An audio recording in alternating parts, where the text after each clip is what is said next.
ಪೌರಾಯುಕ್ತೆ ಮೇಲೆ ಕಾಂಗ್ರೆಸ್ ಮುಖಂಡ ನಿಂದನೆ ಮಾಡಿರುವಂತಹ ಪ್ರಕರಣಕ್ಕೆ ಸಂಬಂಧಪಟ್ಟ ಹಾಗೆ ರಾಜೀವ್ ಗೌಡನನ್ನ ಬಂಧನವನ್ನ ಮಾಡಬೇಕು ಅಂತ ಸಲೀಂ ಅಹಮದ್ ಒತ್ತಾಯವನ್ನ ಮಾಡಿದ್ದಾರೆ.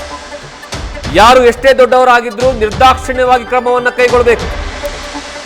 ಬೀದರ್ನಲ್ಲಿ ಕಾಂಗ್ರೆಸ್ ಎಂಎಲ್ಸಿ ಸಲೀಂ ಅಹಮದ್ ಹೇಳಿಕೆಯನ್ನ ಕೊಟ್ಟಿದ್ದಾರೆ. ಮಹಿಳೆಯರನ್ನ ನಿಂದಿಸುವವರನ್ನ ಯಾರಾದರೂ ಸಹ ಅವರ ವಿರುದ್ಧವಾಗಿ ಕ್ರಮವನ್ನ ಕೈಗೊಳ್ಳಬೇಕು. ಎಫ್ಐಆರ್ ಆಗಿದೆ, ಕೂಡಲೇ ಅವರನ್ನ ಅರೆಸ್ಟ್ ಮಾಡಬೇಕು. ಮಹಿಳೆಯರನ್ನ ಅವಮಾನ ಮಾಡಿದವರನ್ನ ನಮ್ಮ ಪಕ್ಷ ರಕ್ಷಿಸೋದಿಲ್ಲ. ಪಕ್ಷದಿಂದ ಏನು ಶಿಸ್ತು ಕ್ರಮ ಕೈಗೊಳ್ಳಬೇಕು ಅದನ್ನು ಕೈಗೊಳ್ಳುತ್ತೀವಿ. ಬೀದರ್ನಲ್ಲಿ ಕಾಂಗ್ರೆಸ್ನ ಎಂಎಲ್ಸಿ ಸಲೀಂ ಅಹಮದ್ ಹೇಳಿಕೆಯನ್ನು ಕೊಟ್ಟಿದ್ದಾರೆ.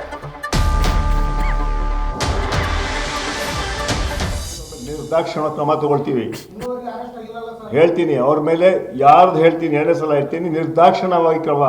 ಯಾರು ಮಹಿಳೆಯರಿಗೆ ಇಂಥ ಘಟನೆ ಮಾಡ್ತಾರೆ, ಯಾರೇ ಇರಲಿ, ಅವನು ಎಷ್ಟು ದೊಡ್ಡ ವ್ಯಕ್ತಿ ಇರಲಿ, ಆದರೆ ನೆನ್ನೆ ನನಗೆ ಮಾಹಿತಿ ಪ್ರಕಾರ ಅವ್ರು ಕೂಡಲೇ ಅವನು ಕ್ಷಮಾಪಣೆ ಕೇಳಿದಂಥ ಮಾತು ಸಿಕ್ಕಿದೆ. ಆದರೆ ಅದು ಕೂಡ ಮುಂದಿನ ಕಾರ್ಯ ಏನು ಮಾಡಬೇಕು, ಏನು ಅವಕ್ಕೆ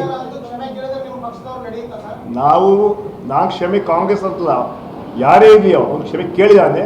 ಆ ಕ್ಷಮೆ ಕೇಳಿದ್ರು ಕೂಡ ಅವ್ರ ಮೇಲೆ ಕೇಸ್ ರಿಜಿಸ್ಟರ್ ಆದರೆ ಅವ್ರ ಮೇಲೆ ಕಾರ್ಯವಾಹಿ ಮಾಡಬೇಕು, ಅವ್ರನ್ನ ಅರೆಸ್ಟ್ ಮಾಡಬೇಕಂತ ನಾವು ಒತ್ತಾಯ ಮಾಡ್ತೀವಿ. ನಾವು ಯಾವ ಸಮರ್ಥನೆ, ಯಾರು ತಪ್ಪು ಮಾಡ್ತಾರೆ ಅವ್ರನ್ನೇನಾದ್ರು ಅವ್ರ ಮೇಲೆ FIR ಫೈಲ್ ಆದರೆ ಕೂಡ ಅವ್ರನ್ನ ಅರೆಸ್ಟ್ ಮಾಡ್ಬೇಕಂತ ನಾನು ಹೇಳ್ತೀನಿ. ನಾನು ಹೇಳಿದ್ನಲ್ಲ, ಅವರು ಕಂಪ್ಲೇಂಟು ಆಯಮ್ಮ ಕೊಟ್ಟಿದ್ದಾರೆ ಅಂತ ನಿನ್ನೆ ಮಾಹಿತಿ ಸಿಕ್ಕಿದೆ. ನಾನು ಕೂಡ ಊರಲ್ಲಿದ್ದೆ. ಆ ಕಂಪ್ಲೇಂಟನ್ನು ಕೊಟ್ಟಿದ ಮೇಲೆ ಅದು ಡೆಫಿನೆಟ್ ಕೇಸ್ ರಿಜಿಸ್ಟರ್ ಆಗುತ್ತೆ. ನಿರ್ದಾಕ್ಷಿಣ್ಯವಾಗಿ ಕ್ರಮ ತಗೊಳ್ತೀವಿ ನಾವು. ಯಾರು ನಮ್ಮ ಕಾಂಗ್ರೆಸ್ನವರು ಅವರು ಅಂತ ನೋಡೋ ಪ್ರಶ್ನೆನೇ ಇಲ್ಲ ಇಲ್ಲಿ. ಯಾರು ಮಹಿಳೆಯರಿಗೆ ಮೇಲೆ ಅನ್ಯಾಯ ಮಾಡ್ತೀನಿ ಅಂತ ಮಾತುಗಳು ಹೇಳ್ತಾರೆ, ಅವ್ರು ಯಾವ ರಕ್ಷಣೆ ನಮ್ಮ ಪಕ್ಷದಲ್ಲಿ, ನಮ್ಮ ಸರ್ಕಾರದಲ್ಲಿ ಶಿಸ್ತಿನ ಕ್ರಮ ತಗೋಬೇಕು, ಅದು ಶಿಸ್ತಿನ ಕ್ರಮ ತಗೊಳ್ತೀವಿ.